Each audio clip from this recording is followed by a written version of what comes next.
Hello दोस्तों, जब भी हम प्रेजेंट परफेक्ट कंटिन्यूस टेंस पढ़ते हैं या पास्ट परफेक्ट कंटिन्यूस टेंस पढ़ते हैं, चाहे फ्यूचर परफेक्ट कंटिन्यूस टेंस पढ़ते हैं, तो उसके अंदर एक छोटा सा कन्फ्यूज़न होता है कि कहाँ सिंस लगाएं और कहाँ फॉर लगाएं।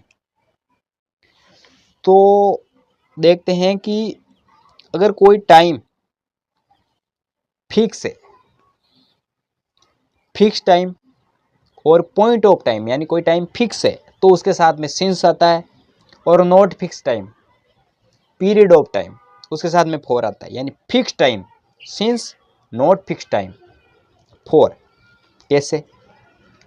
तो जैसे मान लो सालों पर ही आते हैं कि कोई काम 2013 से हो रहा है, 2023 से हो रहा है, 1996 से हो रहा है, 2015 से हो रहा है, यानी ये तो फिक्स टाइम है, तो इसके साथ में सिंस यूज मिलेंगे।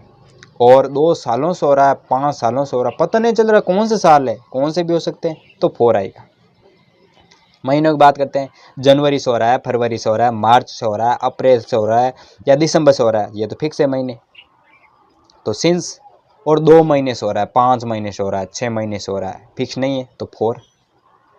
दिनों से आते हैं कि भाई रविवार से हो रहा है, सोमवार से हो रहा है और मंगलवार से हो रहा है। कोई काम डेज नेम से हो रहा है, नाम दिया गया है, संडे मंडे दिए गए, तो सिंस। और 2 दिनों से हो रहा है, 1 दिन से हो रहा है, 5 दिनों से हो रहा है, 3 दिनों से हो रहा है, तो फॉर।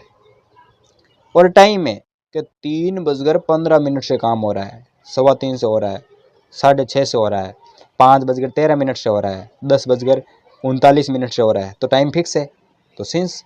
और 2 घंटों से हो रहा है, 15 मिनट से हो रहा है, 1.5 घंटे से हो रहा है, 2.5 घंटे से हो रहा है, तो फिक्स नहीं है टाइम, तो फॉर। मॉर्निंग से हो रहा है, इवनिंग से हो रहा है, नून से हो रहा है, फिक्स है, तो सिंस।